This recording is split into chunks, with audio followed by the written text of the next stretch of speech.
लेकिन अब बाएं पांव की चरण पादुका हमें दिखाई नहीं देती। क्या किसी ने उठाकर कहीं रखी है? आप एक चरण पादुका के लिए इतने व्याकुल हो रहे हैं? आपको भला किसी से प्रश्न करने की क्या आवश्यकता है? आप एक कार्य कीजिए,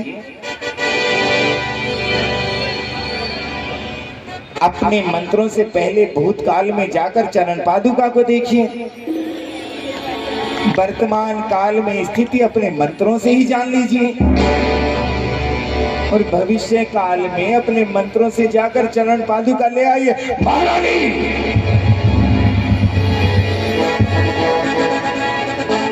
तुम एक साधारण सी चरण पादुका के लिए हमारे ज्ञान को चुनौती दे रही हो। हमने केवल आपसे इतना पूछा कि हमारी चरण पादुका कहाँ है। तुमने उसके उत्तर में हमारा अपमान किया है। मैंने आपका अपमान नहीं, आपके अभिमान को दिखाया है। तुम मेरे ही राज दरबार में खड़े होकर मेरे जैन धर्म को अपशब्द कहते रहे और मैं चुपचाप सुनती रहूंगी। आप स्वयं को साधु कहते हो। साधु की परिभाषा त्यागना होता है। एक छोटी सी वस्तु के लिए बिलखते हुए बालक की भांति प्रयोग करना है साधु का धर्म नहीं होता। मैंने तो सोचा था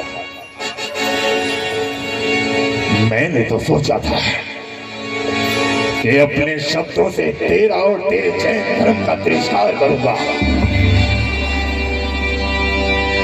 मैंने तो सोचा था कि अपने ही वचनों से तेरे जैन धर्म की परीक्षा लूंगा। लेकिन तुमने इन प्रजाजनों के सामने मेरा अपमान किया है। महारानी, ये सामने बैठे प्रजा देख रही हो। आज तक किन्होंने अपनी आंखें उठाकर मेरी आंखों में नहीं देखा और तुम मेरा अपमान कर रही हो। आज ही के आज तुमसे बदला लिया जाएगा। आज ही के आज तुम्हें मृत्यु दूंगा मैं। राजा शेरे,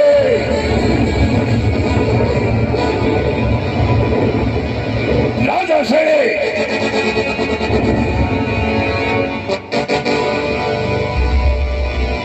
साउंड वाला कहाँ है? आवाज बढ़ाइए। गुरुदेव, आज तक अपनी आंखों में इस तरह से क्रोध नहीं देखा। क्या मेरी पत्नी से कोई अपराध हुआ है?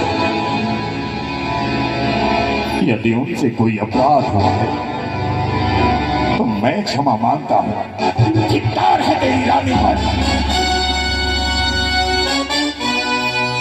राजा सैनिक, तुम्हारी महारानी ने हमें भोजन के साथ साथ अपमानित भी किया है।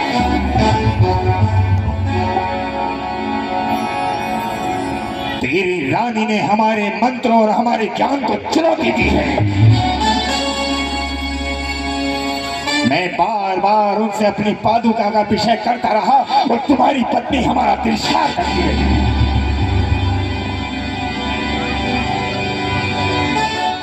महारानी,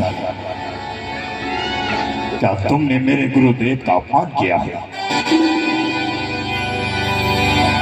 मेरे गुरुदेव को तुम्हारी कोई ना कोई बात अछूती अवश्य लगी है। इसलिए हम तुमसे कहते हैं कि इसी समय जाकर गुरुदेव के चरण छूकर उनसे क्षमा याचना करो। क्षमा याचना करो। महारानी, गुरुदेव के चरण छूकर क्षमा याचना करो। देख रहा है,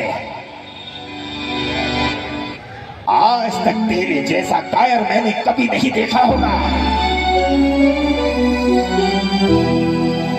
मेरे साथ साथ आज तेरी पत्नी ने तेरा भी तिरस्कार किया है।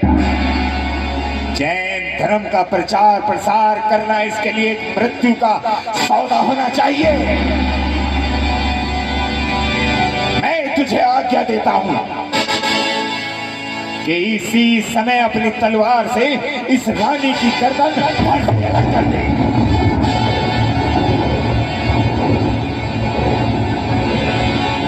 गुरुदेव, यदि आपकी आज्ञा हो तो आपके चरणों में ऐसे 100 शीश झुका सकता हूं मैं, लेकिन आज अगर इस रानी की हत्या यहां पर हुई तो मैंने जैन धर्म में आपके बदले के लिए क्या भाव रखा यह जान नहीं पाएगी। गुरुदेव, ऐसी युक्ति बताइए, ऐसी युक्ति बताइए कि आपके अपमान का बदला पूरा जैन धर्म चुकाए। मेरे गुरु के अपमान का बदला जैन धर्म के गुरु चुकाए। मेरी केवल एक ही शिक्षा है तेरे लिए, आंख के बदले आंख, हाथ के बदले हाथ, और गुरु अपमान के बदले गुरु अपमान। जब तक तू जैन धर्म के गुरुओं का अपमान नहीं कर देता तब तक तुझे मेरे पांव छूने का कोई अधिकार नहीं है। यह हाथ उसी समय तुझे आशीर्वचन देंगे जब तू दिगंबर साधुओं का अपमान कर चुका होगा। वचन दे मुझे, वचन दे। वचन दिया सोचा नहीं क्या होगा परिणाम, सोच समझ कर कीजिए जीवन में हर काम, जीवन में हर काम। मेरे आश्रम तक तभी लौट कर आएगा जब दिगंबर साधुओं का अपमान करेगा। चलो शिष्य।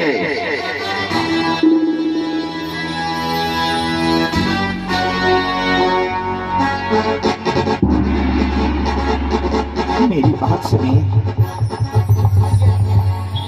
मैंने आपके गुरु का कोई अपमान नहीं किया है। मैं तो आपको